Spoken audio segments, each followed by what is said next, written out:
ರಾವಣಾಸುರ ಕುಂಭಕರ್ಣ ಹಾ ವಿಭೀಷಣ ಹೌದು ಇವರು ಹಣದಿಂದ ಬೆಳೆದವರಲ್ಲ. ಜಯ ವಿಜಯರನ್ನತಕ್ಕಂಥವ್ರು ಪರಮಾತ್ಮನಲ್ಲಿ ವರ ಬೇಡಿ ಬಂದ್ರು. ಹಾ ಹಾ ಹಾ ಹಾ ನನ್ನ ಭಕ್ತರಾಗಿ 7 ಜನ್ಮ ಸತ್ತು ಹುಟ್ಟಿ ಬರ್ತೀರೋ ಅಥವಾ ನನ್ನ ವೈರಿಗಳಾಗಿ 3 ಜನ್ಮದಾಗ ನನ್ನ ಸನ್ನಿಧಿಗೆ ಬರ್ತೀರಿ ಅಂತ ಕೇಳಿದಾಗ ಪರಮಾತ್ಮ ಹಾ 7 ಜನ್ಮಗಳನ್ನ ನಾವು ತಾಳೋದು ಬೇಡ, ಜಲ್ದಿ ನಿನ್ನ ಸನ್ನಿಧಿ ನಾವು ಸೇರ್ಬೇಕಾಗ್ಯದ. ನಿನ್ನ ವೈರಿಗಳಾದ್ರೂ ಪರವಾಗಿಲ್ಲ, ಹೌದು ನಾವು ನಿನ್ನ ಸಾನ್ನಿಧ್ಯ ಸೇರ್ಬೇಕಾಗ್ಯದ ಅನ್ನುವಂತ ಮಾತನ್ನ ಚೇರ್ಮನ್ ನಿಂಗಪ್ಪನವ್ರಿಗೆ ಹೇಳ್ದ. ಹೌದು ಇಲ್ಲಿ ವಿಷಯ ಏನ್ ನಡೆದದ? ಏನ್ರಿಪ್ಪ ಅದು? ಒಂದು ಹಣ, ಇನ್ನೊಂದು ಗುಣ. ಗುಣ ಹಣದ ಪಾಲವನ್ನ ಅವರಿಗೆ ಬಿಟ್ಟು ಗುಣದ ಪಾಲವನ್ನ ಹಾ ಹಾ ನಮ್ಮ ಪಾಲಿಗೆ ಮಾತಾಡ್ರಿಪ್ಪ. ನಾವು ಮಾತಾಡ್ತಾ ಇದ್ದಾಗ ಹಾ ಅವ್ರು ಹೇಳಿದ್ರು, ಏನ್ರಿಪ್ಪ ಅದು? ರಾವಣಾಸುರನ ಬಂಗಾರದ ಲಂಕಾ ಮೊದಲು ಯಾರ ಅಧೀನದೊಳಗಿತ್ತು, ಅದಕ್ಕ ಮಾಲೀಕರು ಯಾರು? ನೋಡಪ್ಪ ದಗದ ಕುಬೇರನ ಆಸ್ಥಾನದೊಳಗಿತ್ತು, ಕುಬೇರನ ಆಡಳಿತದೊಳಗಿತ್ತು. ಹಾ ಇವರು ರಾಕ್ಷಸರು ಕಸ್ಕೊಂಡ್ರು.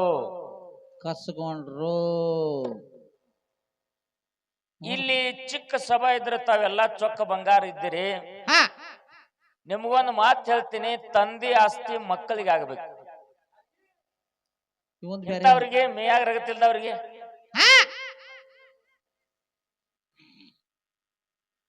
ದೈವ ತೂಕ ಮಾಡುವಂತ ಮಾತದ. ತಂದೆ ಆಸ್ತಿ ಯಾರಿಗೆ ಆಗ್ತದಪ್ಪ? ಮಕ್ಕಳಿಗೆ ಆಗ್ಬೇಕಲ್ರಿಪ್ಪ. ತಂದೆ ಉದರದಿಂದ ಎಷ್ಟೋ ಮಂದಿ ಮಕ್ಕಳಿರ್ಲಿ, ಮಕ್ಕಳಿಗೆಲ್ಲ ಅದು ಪಾಲಾಗ್ತಕ್ಕದ್ದು. ಹೌದು ಹೌದು. ರಾವಣಾಸುರನ ತಂದೆ ಯಾರು? ವಿಶ್ವರಸು. ತಾಯಿ ಕೈಕಸಿ. ವಿಶ್ವರಸುಗ 2 ಮಂದಿ ಮಡದಿಯರು. ಇವ ಕುಬೇರ ಬ್ಯಾರೆ ಯಾರ್ಯದವ ಅಲ್ಲ, ರಾವಣಾಸುರನ ಅಣ್ಣ. ಇಲ್ಲಿ ಮಲು ಮಾಡೋಣ ಗೊತ್ತಿರ್ಕಿಲ್ಲ ನನಗ. ಅಣ್ತಮ್ಮದ ನೀವ ಅಣ್ತಾಬ್ರ ಹಾ ಹಿಂಗ ಹೆಡಕಲಿ ಹೋದಂಗ. ಹೌದು. ತಂದೆ ವಿಶ್ವರಸುನ ಮಗ ಕುಬೇರ. ಕುಬೇರನ ಕೈ ಒಳಗ ಬಂಗಾರದ ಲಂಕಾ ಇತ್ತು. ನಮ್ಮ ಅಪ್ಪನ ಆಸ್ತಿ ನಿನಗೊಬ್ಬಗ ಯಾಕೆ ತಿಳ್ಕೊಂಡು ಕುಬೇರನ ಕೈಯಾಗಿಂದ ರಾವಣಾಸುರ ಕಸ್ಕೊಂಡ. ಕಿಲ್ಲೆತ್ ಮಲು ಅದ. ಏನ್ ಆಗ್ಯದಪ್ಪ ಅಂತ ಕೇಳಿದ್ರೆ ಅವನಲ್ಲಿ ರಾಕ್ಷಸ ಬುದ್ಧಿ ಯಾಕೆ ಬಂತು? ಯಾಕೆ ಬತ್ತರಿಪ್ಪ ಅದು? ವಿಭೀಷಣನಲ್ಲಿ ಯಾಕ ಅಂತ ಗುಣ ಉತ್ಪತ್ತಿ ಆಯ್ತು? ಮಾತಿನಲ್ಲಿ ಕಾರಣಗಳದಾವ.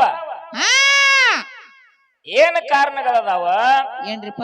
ವಿಶ್ವರಸು ತಪಸ್ಸರೆ ಮನುಷ್ಯ, ಕೈಕಸಿಯಲ್ಲಿ ರಾಕ್ಷಸ ಗುಣ. ವಿಶ್ವರಸು ತಪಸ್ಸರೆ ಮಾಡಿ ಆಶ್ರಮದಿಂದ ಮನೆಗೆ ಬಂದ.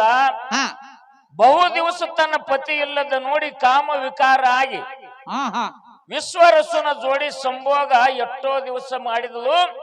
ಆ ಕಾಮ ದೃಷ್ಟಿದಿಂದ ಹುಟ್ಟಿದ್ದಕ್ಕಾಗಿ ಆ ರಾವಣನಲ್ಲಿ ಅಂತ ಕಾಮುಕ ಬುದ್ಧಿ ಉತ್ಪತ್ತಿ ಆಗ್ಬೇಕಾಯ್ತು. ತದನಂತರದಲ್ಲಿ ನಾ ಮತ್ತೆ ತಪಸ್ಸರೆ ಮಾಡಕ್ ಹೋಗ್ತೇನಂದ್ರ ಬಿಡ್ಲಿಲ್ಲ. 2ನೇ ಬಾರಿನೂ ಕಾಮ ದೃಷ್ಟಿದಿಂದ ಕೂಡಿದ್ದಕ್ಕಾಗಿ ಕುಂಭಕರ್ಣ ಹುಟ್ಟಿ ಬಂದ. ತದನಂತರದಲ್ಲಿ ಹಿಂಗ ಮಾಡಿದ್ರೆ ಇನ್ನು ಕೆಲಸ ಕೆಡ್ತದ ತಿಳ್ಕೊಂಡು ವಿಶ್ವರಸು ಏನು ಮಾಡಿದ, ಕೈಯಾಗ ಚರಿಗೆ ತಗೊಂಡು ಹೊರಗೆ ಹೋಗಿ ಬರ್ತೀನಂತ ಮಡದಿ ಕೈಕಸಿಗೆ ಹೇಳಿ ಹೋದ. ಎಲ್ಲಿ ಹೋಗಿ ಜಾಗಕ್ಕೆ ಕೂತಿದ್ದು 12 ವರ್ಷಗಳಾದ ಪುಣ್ಯಾತ್ಮರೇ. ಮಾತಿನಲ್ಲಿ ಬಾಳ ಮಲವಾದ ತರ್ಕ ಮಾಡ್ರಿ ಇದನ್ನ. ಏನಿದಕ್ ಹೋಗಿ ಕೂತಾನ, ಅಲ್ಲೇ ತಪ್ಪ ಯೋಗ ಸಾಧನ ಚಾಲು ಆಗಿಬಿಟ್ಟದ. ಧ್ಯಾನದೊಳಗ ಮಗ್ನನಾಗಿ ಬಿಟ್ಟಾನ. ನನ್ನ ಗಂಡ ಇನ್ನ ಯಾಕೆ ಬರುವಲ್ಲ ಕೈಕಸಿ ನೋಡ್ಕೋತ ಕೂತಾಳ. 12 ವರ್ಷಗಳದಾವ. 12 ವರ್ಷ. ತದನಂತರ ಎಲ್ಲಿದಾನ ನೋಡ್ಬೇಕತ್ತ ಹುಡುಕ್ಯಾಡ್ಕೊತ ಬರುಕೂಡದ. ಮುಂದೆ ಚೆರಿಗೆದ ಇವ ಧ್ಯಾನದೊಳಗ ಮಗ್ನನಾಗ್ಯಾನ. ಅವಾಗ ಬಂದು ಒದರ್ತಾಳ 3 ಮಾತ. ಕಣ್ಣು ತೆಗೆದು ನೋಡುದಿಲ್ಲ, ಎದಿ ಹಿಡಿದು ಅಳಿಗಾಡಿಸ್ತಾಳ. ಏ ಪುಣ್ಯಾತ್ಮ ಹೌದು ಎಳ್ಳೇನ ಸಾಕಂದ್ಲು.